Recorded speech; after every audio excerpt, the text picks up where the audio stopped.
Daniil, as somebody who's been a mortgage professional for over 20 years, just give us a breakdown of the different types of loan programs that you can get into right now, ranging from conventional to hard money. What is it that you do on a daily basis? What do people come to you and what do you offer them?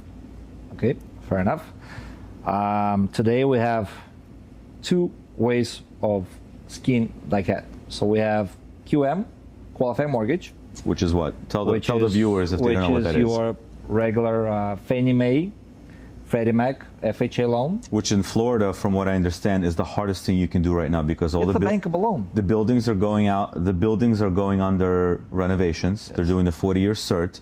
I know that Fannie Mae and Freddie Mae came out with guidelines that's saying that if you're under construction or if you're doing renovations, they're not lending money. Yep.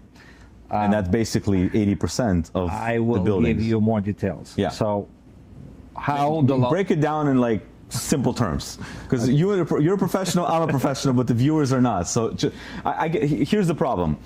I have contracts. I look at the contract. I get a contract every day, and on the contract it basically says what kind of financing you're getting.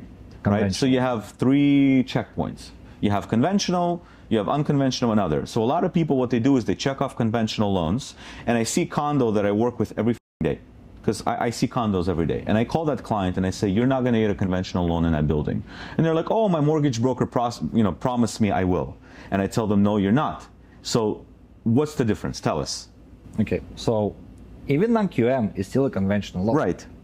But what kills the condos? Not only that they have ongoing like 40-year recertification going. Or any litigation, by the way, it's anything. There's more. Right now, biggest challenge is insurance. A lot of small condos, even Artec, has even new condos, 7.5% deductible. That's gonna kill your condo right away. Is that the minimum? So Fannie Mae has 5% minimum. Right. Because they're trying to save costs. 2, then 2.5. Now it's 5. Right. So if your deductible exceeding 5%, you're doomed. Right. You're not getting not jumbo, not Fannie Mae loan, period. Okay. That's number one. Number two, if you have a 40 inspection done and you still ongoing those errors or those damages, you're not going to get it done. Okay. Then you have condo questionnaire. Condos must answer the questions about the safety. Most of them do not answer because they don't want to be subject to litigation. Yeah. Then Fannie Mae has this thing, okay, show us your minutes. What been going on for the last 6 months? Which are impossible to get. I request minutes from boards and they never want to give it to us. They release. They must release to the seller no matter what. Right, but it takes time. If minutes talk about any special assessment, red flag. They want to say, oh, we want to see what is it about. When they see a special assessment, oh, we have to change the pipes, we have to fix the balconies, done. Done. So there is chances of you getting a loan in a small condo. That's the problem I have. I get 3 days before the closing, and then the broker calls me and says, we got a condo questionnaire. You need to ask. Yeah, but the problem is a lot of the brokers that don't work in Miami, that's a problem. So a big problem I've noticed in the past 2-3 years is that you have a lot of out-of-state brokers that come into Florida. You've noticed what Corona has created is that we blew up in business. So every mortgage broker from all over the country all of a sudden decided to get a Florida originator license. At one point, Florida had almost 25% of licensees out of state. Yeah, so they think they know what they're doing because they're used to buildings, they're used to co-ops, they're used to buildings out of state. They don't know the Florida market. No. So what they do is they send an approval for the buyer and they're like, we looked at your financials, we're good. But there's no condo questionnaire. So the day before the closing or the day before the financing contingency ends, they get a condo questionnaire and there's litigation in the building. Done. We can't do anything about it because they don't know our market.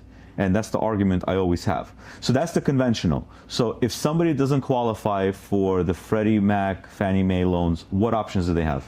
Then you go to non-QM. Tell us about non-QM. Okay. Non-QM is alternatives to your Fannie Mae, Freddie Mac. And it's still national lenders, right? It's not mom and pop shops. Nationwide, yeah. Yeah. Of course, they're not going to give you 5% down. Okay. What's the minimum? If you want to go full doc with a non-QM, it's 10%. Okay. But mainly today, if you buy a condo, you still want to put 20-25% down. If you can, but minimum is 10%. Okay. And what is non-QM? What are the benefits of that? What do they not look for? They will overlook condo issues because non-QM lenders will lend on non-workable condominiums. Is it because they're willing to take the risk? Or is it just something? It's a risk factor, of course. It gets rewarded by higher interest rate. Okay. Are the rates significantly bigger? Like, what would you say the difference If of the you rate is? take 90% financing, you'll see a huge difference, yes. You will see 7% Fannie Mae versus, I would say, 8 and change on the non-QM. Okay, but it's not really such a big difference. But it's, I mean, those loans would not have a prepayment penalty. Okay. So you secure yourself by acquiring property today.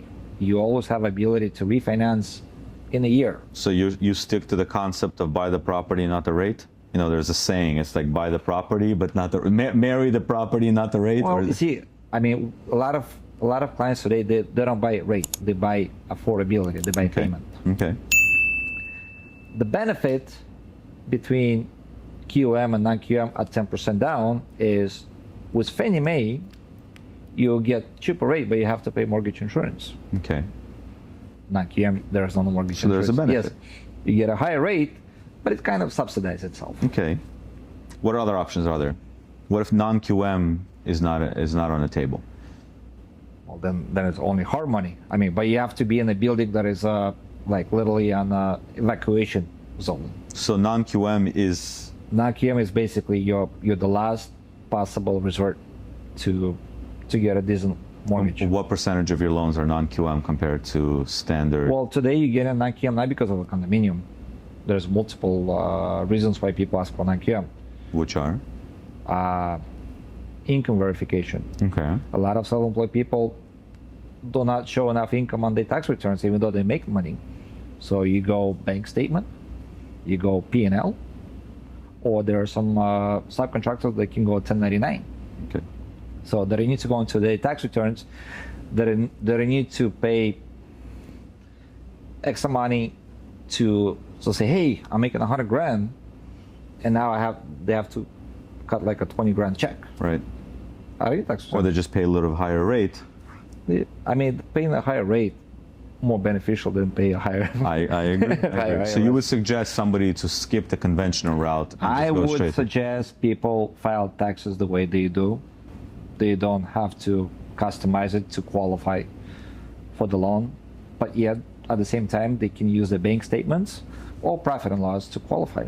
Do you have people that come to you and they say, I want to get approved, what should I show on my taxes, or not really? All the time. What do you suggest people do if they are looking to buy something? Should they talk to you first? I already, if I You have a reverse calculator? the way keep in mind, it's not only 1 year, Yeah. it's 2 years, Okay. unless your business been 5 years in the business. Mm-hmm. Sometimes people have to not only file the last tax returns at a higher level, they also have to go back in the previous taxes and refile it for higher level to qualify. Okay. It doesn't make sense. Okay. But the savings they're gonna make on the interest rate is not gonna recoup the money that they pay to Uncle Sam. What's the calculation you use? A lot of people look at like the first 3 years of what you'll be overpaying, or as far as interest rates. You know, there's a lot of people like, oh, your extra payment is $100. You're going to pay 20 grand in tax returns on your taxes, but you're going to pay $100 a month extra. Okay, I don't even go that far. You don't? I don't, because I simply say, look, today you get 8%, the rates will drop eventually. Yeah. They'll go back to 6 You think so? in a year or two. Look, I know so. Today you can get already in the 6s.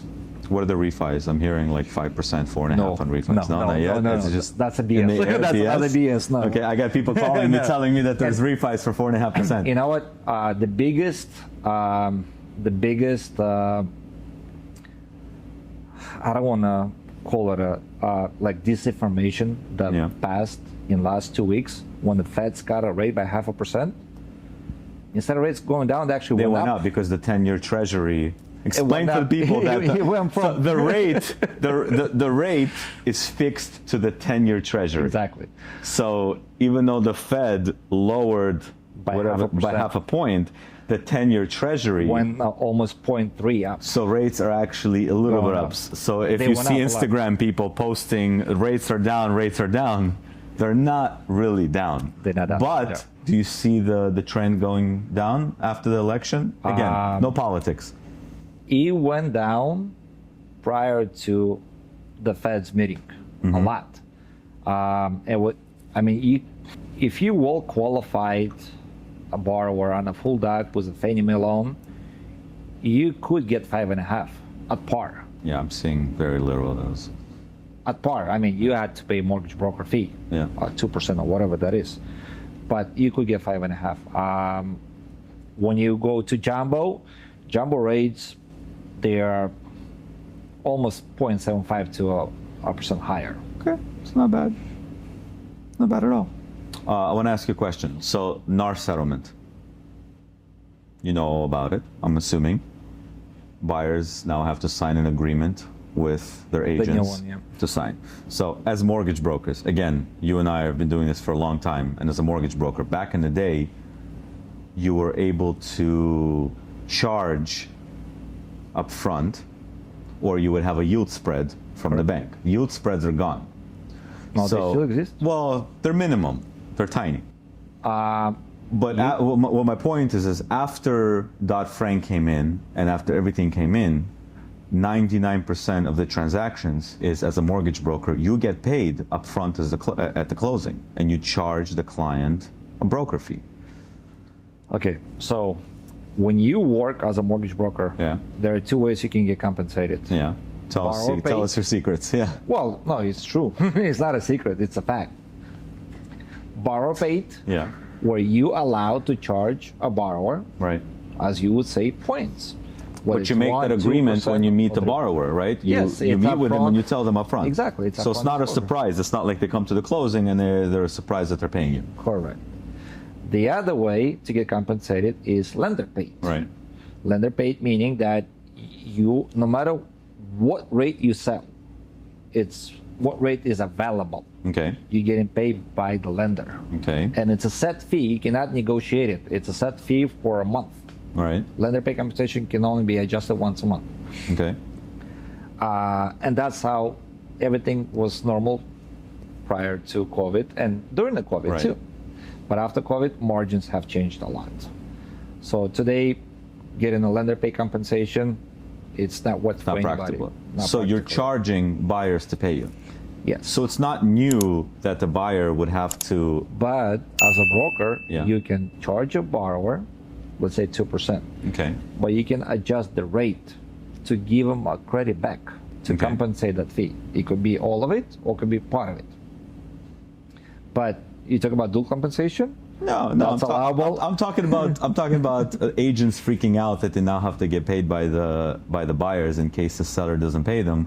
But in reality, different. but mortgage brokers have been doing it for the past, 5-10 years. But they've been charging the buyer to do the work, and that's normal, and that's an accepted normal, practice. So, do you think that it's going to become a normal accepted practice that buyers are going to be comfortable paying their brokers if the seller's real not paying a estate? commission? Yeah.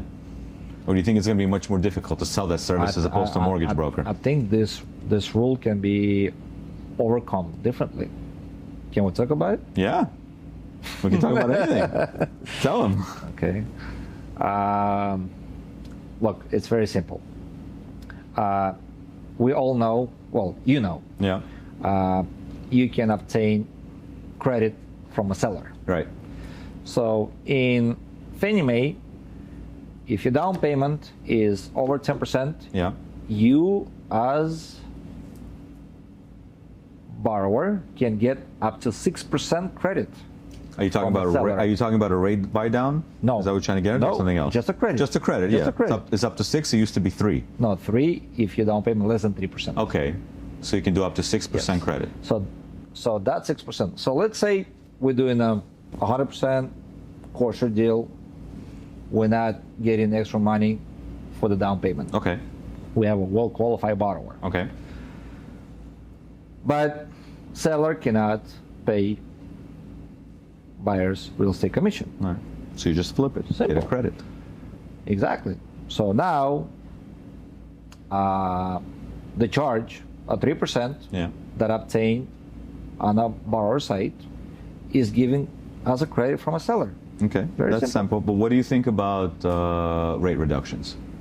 It's a big deal. Like instead of It's taking not a big deal. taking a $10,000 credit, use the 10 grand to do a rate reduction. Is it worth it? No, it's a temporarily buy down. Right. It works for the first 2-3 years. Is it worth it? How much are you really saving? It's hard to say. It's a marketing tool. That's all it is. That's all there is. So it's not a significant No. breakdown in rate. Yeah, because you would take the 10 grand to the worst the closing costs I would take it against the closing costs instead of the rate buy down. because I would refinance the loan in a year or two anyways. Okay. See, we have it from a mortgage professional. Don't do a rate buy down. Take the credit at the closing. I mean, you can do the calculations, but the rate buy down, it's not worthwhile. All right. I would take that 3% and cover my closing costs. All right. That's good advice. Any other advice you have for the viewers? Because What do they need to do to get ready to come to you? What should they have ready so they don't waste their time? P&L statements, bank statements. They should have a good accountant. Contract. Just a contract? Just You a think they should contract. come to you with a contract or before? Do you suggest they come to you before they go shopping for a property or after? What's the best way to Well, actually, it's the best for realtor. Not only realtor. A lot of people call me, hey, send me a pre-approval, send me a pre-approval. I'm like, guys, give me this, give me this. right? I wanna make sure you guys have well-qualified borrower. No.